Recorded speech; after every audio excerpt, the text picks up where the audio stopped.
Hi, everyone. Wow, it's been a minute, and welcome back to our channel, Concanto 23, where we guide you on different ways to use your money. And we say that we are going to share different stories with you so that you can be enlightened and understand money in a more clearer way, so that you may not think that you are alone. We all make mistakes, but we are here to learn. So I'm Luisa, your finance coach. With me here is Anthony, and we will be having a discussion on money and compassion. So I'm just going to read to you a story about a lady called Mama Margaret. So just give me your ears, and I hope that you will enjoy and pay really key attention to this story. So once upon a time in this small town, she was known far and wide as the kindest and most hardworking person in the community. So Mama Margaret believed that through her relentless dedication and unwavering work ethic, she could make a difference in the lives of those around her. Despite the fact that Mama Margaret worked diligently from sunrise to sunset, she was not wealthy by any means. However, this did not bother her because she firmly believed that money did not define a person's worth. Instead, she focused her energy on helping others, especially those who were less fortunate. So Mama Margaret always had time for everyone.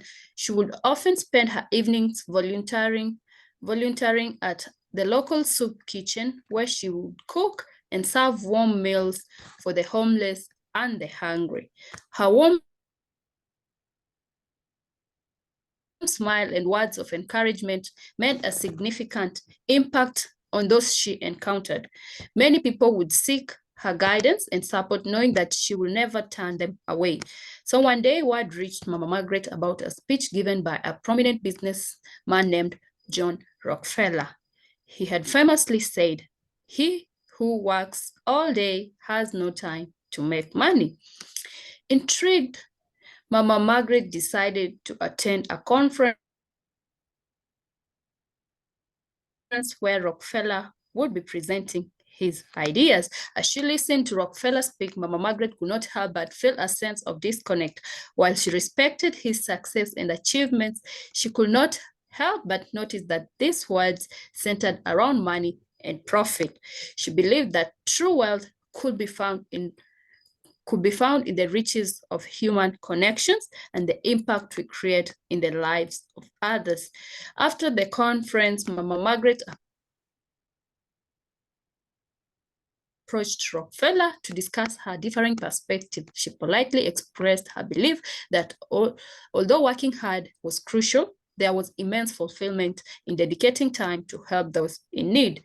So Rockefeller listened attentively and was intrigued by her perspective. He realized that while he had built a fortune, he had neglected the importance of giving back to the community. So Rockefeller spent the next few months learning from Mama Margaret. He volunteered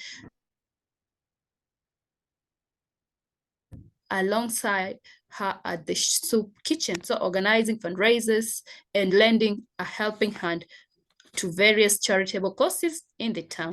It did not take long for him to understand the satisfaction that came from making a positive impact in the lives of others. Moved by Mama Margaret's selflessness and wisdom, Rockefeller dedicated a portion of his wealth to establishing charitable foundations that would help those in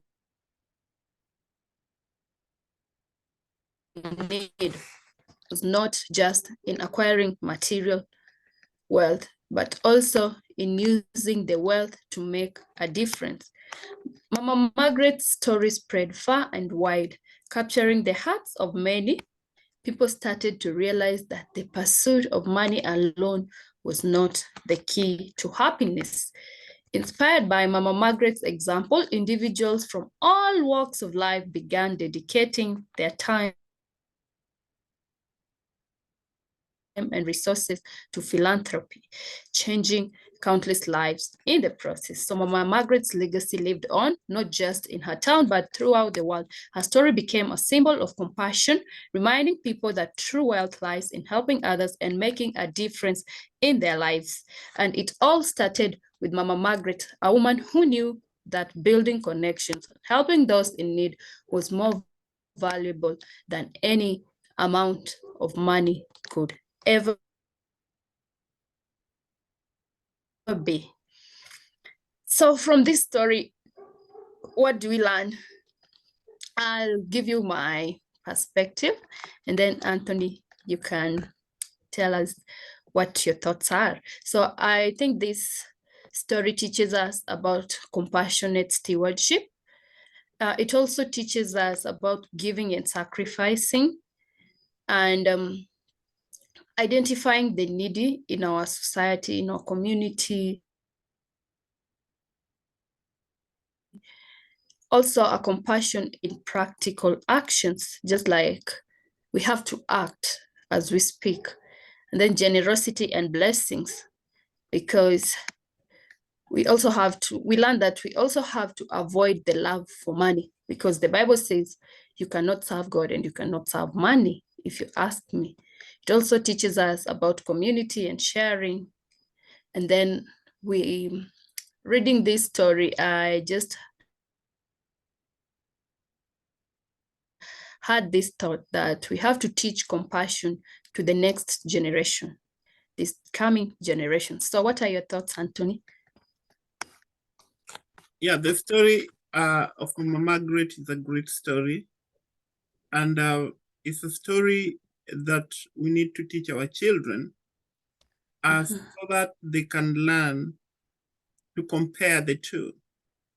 According to me, I see Mama Margaret as someone who was hardworking as in she was working so hard, and still she could fulfill a great purpose in the community. But there is one thing that she didn't know, that she could learn it from Rockefeller.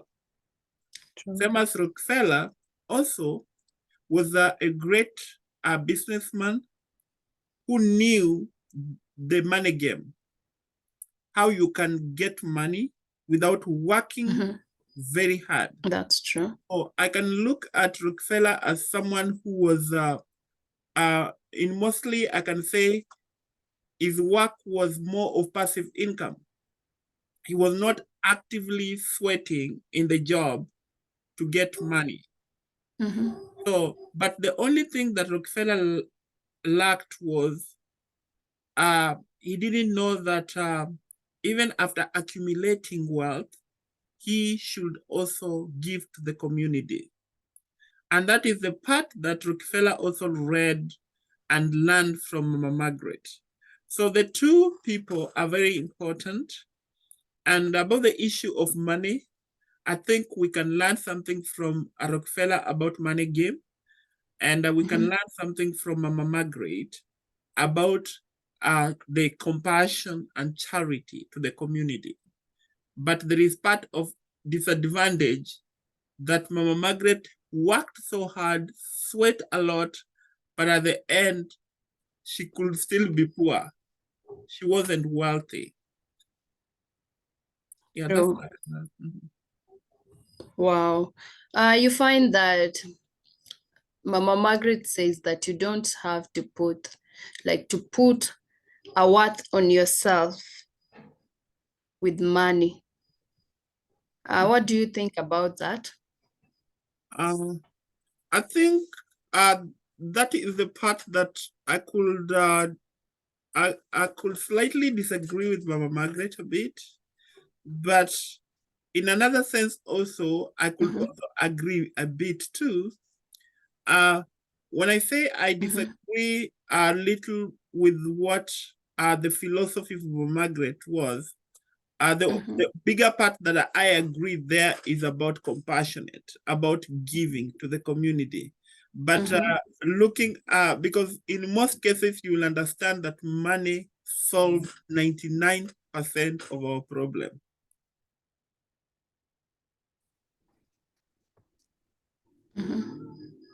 Wow. But you believe money, 99% of money solves our problem. Yeah, that is kind of true. But I believe you can convert your money into wealth.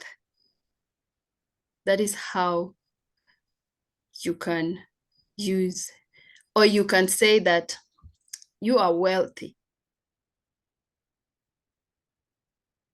But if you still have money at hand, do you know the devil can use that money to entice you and you just do some weird things. So yeah, I just wanted us to ask you, how can you actively identify the specific needs within the community that require financial support? And what methods can you utilize to understand these needs better? Just like Mama Margaret did. Okay. From the story, we learned that Mama Margaret worked diligently, okay, from sunrise to sunset.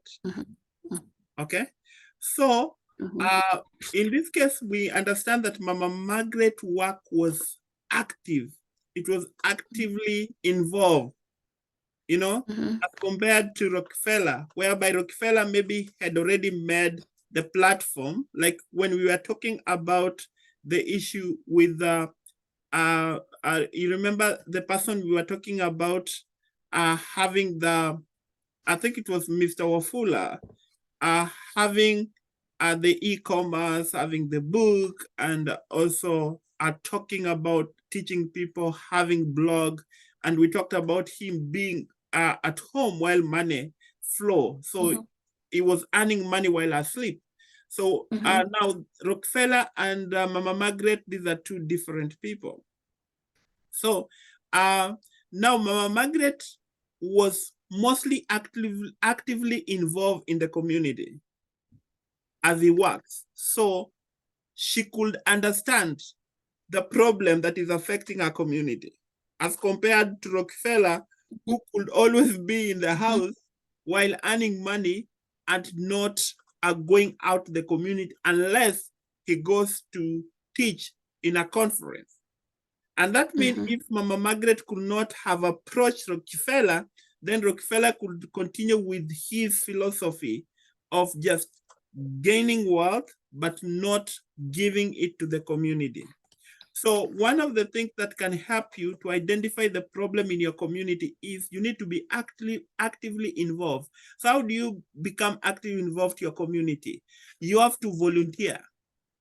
The one thing that I like here in United States is you find a doctor, a medical doctor, in volunteering on weekend in a library, or a medical doctor doing Uber or Lyft. You know, you might think that they're doing that to get money, but they're not doing it to get money. They're doing it so that at least you can talk to people. You can understand people's problem. So one of the things that I like with Mama Margaret is she was actively involved in the community. She even volunteered in the community. And that is the part that Rockefeller really learned from Mama Margaret, and it enticed him also to go and volunteer in the community so that he can understand people's problem. And you know what? At the end, we are told in the story that Rockefeller, after doing that, what did he do? He came up with a charitable organization to support his community. Okay, so you know, I believe that Mama Margaret had to learn something from Rockefeller, and so did Rockefeller had to learn something from Mama Margaret, because as for me, I see it in this way. Rockefeller, despite being hardworking and making money, he did not know the right foundations to lay with his money. Because when God blesses you, you're supposed to give back to the community. You're supposed to help those in need. besides tithing, besides offering, besides seeds, you also have to help those in need so that the Lord can even bless you more. So you find that when he began to volunteer and came up with the foundation, charitable foundations, that was the right foundation that he was laying his head on. And that was something he learned from Mama Margaret. But you find that Mama Margaret, on the other hand, she was not rich, but she was also at peace, you see, which means she had a reason for being at peace and not just wanting more money and profit. And I think for her, she did not like that, the part where I understand her, whereby you don't let money define your worth. Why? I'm viewing it from a biblical perspective, because we were created with God, and we cannot put our net worth on ourselves. So I believe that's how she was thinking, because she believes that God created us and we have to give back. We have to help the needy. We have to support the needy in our communities, in the world. And that's why she felt disconnected by the fact that somebody just lets money define her, or you want money to define your worth, while your worth is defined by how you give God, how you obey God's word, how you fulfill God's will. Because with that, you are even, how can I say it? That is your richness, your riches. Those are your riches. When you have and you give back, that is your riches. That's how I think of it, unless you have something different. Okay. Yeah, what you're talking about is true. And there is a part that we learn from this story when we talk about John Rockefeller, the way he approached issue in the community.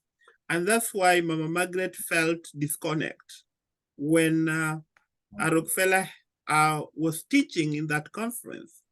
And we are told that Mama Margaret concluded in her mind that the words of Rockefeller was centered around money and profit.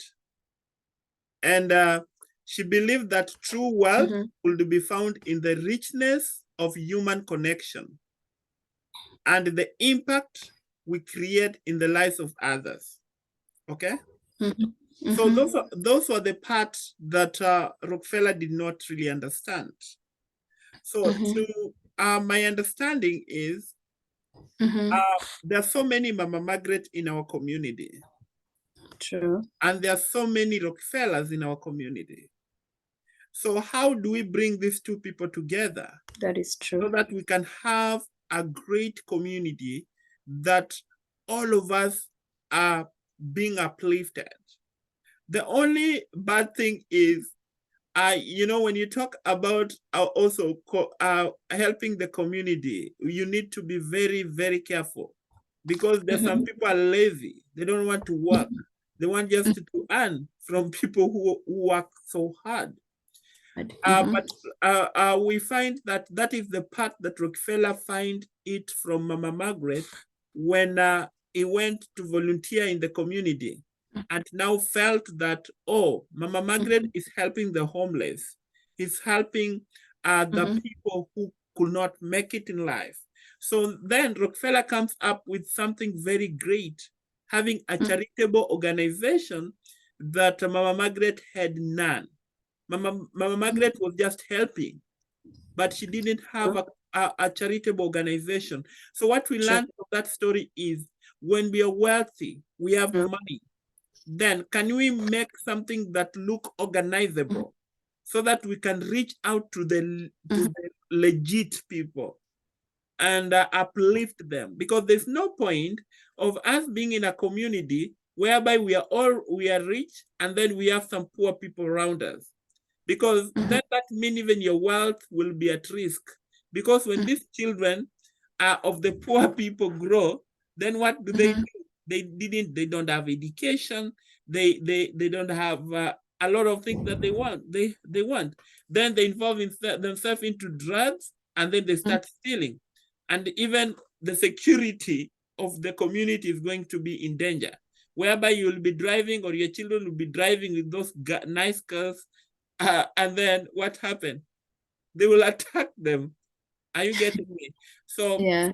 there is a lot that we can learn from both Mama Margaret and Rockefeller, that we need to look at it in the approach that at the end is going to make all our perspective that can express, as we work so hard, we also should make sure that we are dedicating ourselves into helping our community, so that all of us can have a very secure community. And yeah, and that's a great thing. Wow. Don't you think that this story also we learn that the poor and the rich can still help each other? You can still get to learn from each other. Yeah. Yes. Yeah, we learn a lot about can I say, I don't say the poor, you say the disadvantaged people, maybe in the community, people who are disadvantaged. You know, there's so many ways people are in the situation that they're in. I remember before I came to United States, I used to think, United States is the place where people are rich, people are not, they cannot beg, they cannot, people are living in a great life because they have everything. But reaching here, I realized that there are so many things that can make people to be homeless. It's not their own wish, but now the problem is when you lose hope and you're in that position that you're in. And that's why we find that we have a lot homeless, and also we have some homeless rescue places where people can have they can sleep and they can be given food and other things. Though some people don't like to be there, and those who go there and they realize that I'm here in this temporal and I need to work hard myself to come out from this place, then you find themselves being rich again.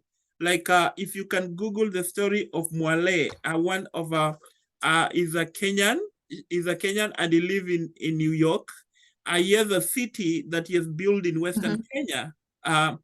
When he came to United States, when I was reading his story, he came to United States and even he became a homeless.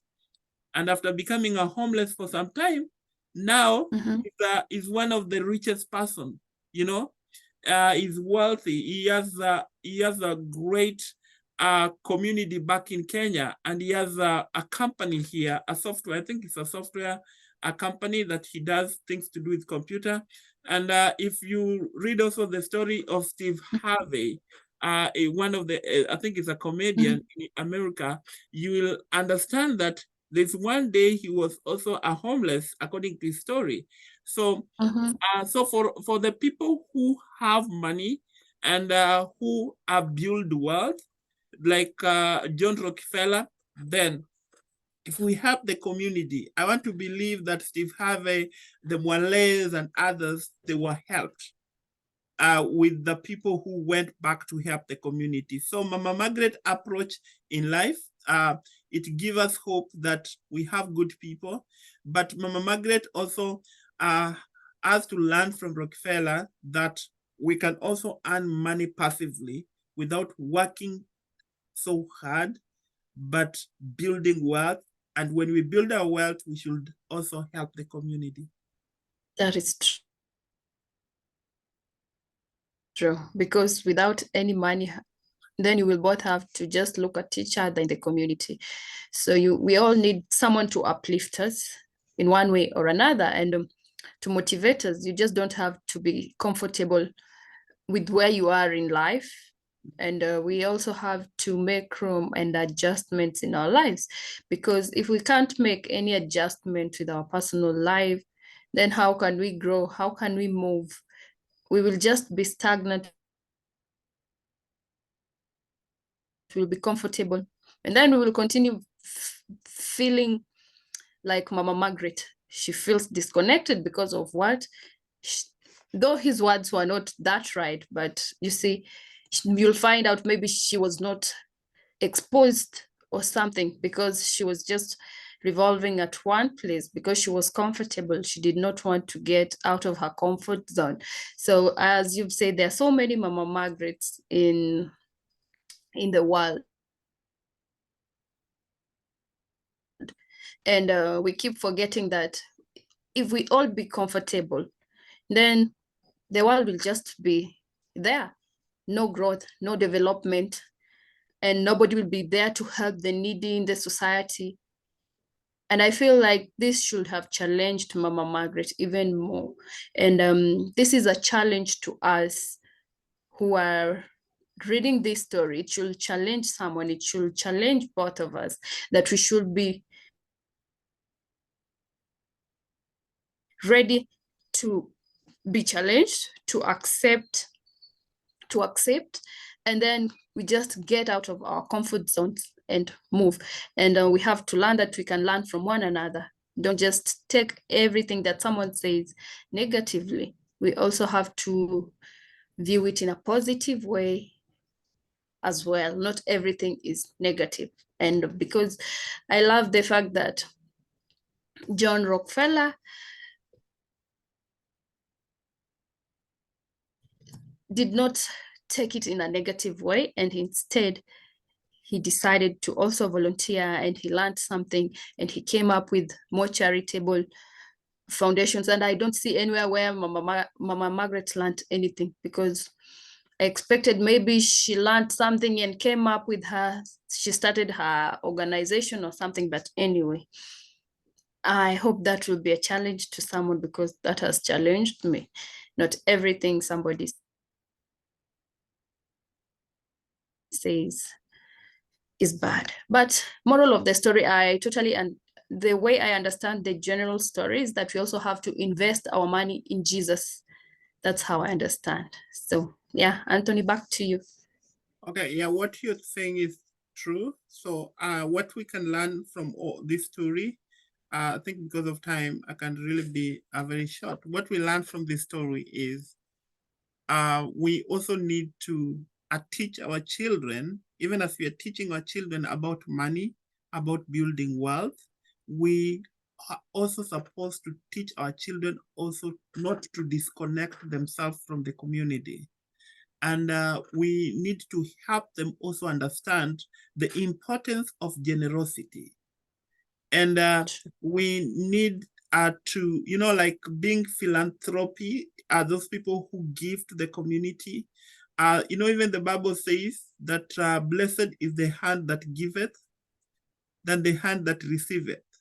And I've learned something in the few years I've been living in this world, that when you give, you receive. And that's the point that we can learn from both Mama Margaret and Rockefeller, that we need also to actively teach our children about generosity, about building wealth, as Rockefeller was building his wealth. And we need also to make them understand that you don't really need to work so only look at the income from active work, but you can also have passive income and build your generational wealth, that you, as we discussed the other time, you can just be there seated while money comes in. So we have a tree planting session, which is part of what we are teaching today about philanthropy for our community in Kabolet in Trans Nzoia. And those who still need to buy a tree for Gabriela, Daniela, and Kayla, you can send your support to us, and we shall be very grateful, because we have now 3,000 trees. We are hoping to have like 6,000 trees to be planted in Carbolet. And also remember, we have a book. My Pocket Friend Abroad is one of the books that we also have that we publish. If you can buy it, it's in Amazon, in Noble, Barnes and Noble, and in all other platforms. You can also get an ebook at googleplay.org, and all that we will appreciate when you support us. Remember to subscribe to our YouTube channel and also follow us in Instagram. Lisa, what is our Instagram account? Our Instagram account is Concanto23. Feel free to follow us. Okay. Also remember that we have a kid finance classes that people are registering. You can send the email to Concanto @gmail.com. Yes, and we will really appreciate. Anyway, thank you very much. And I want to say God bless you. God bless you.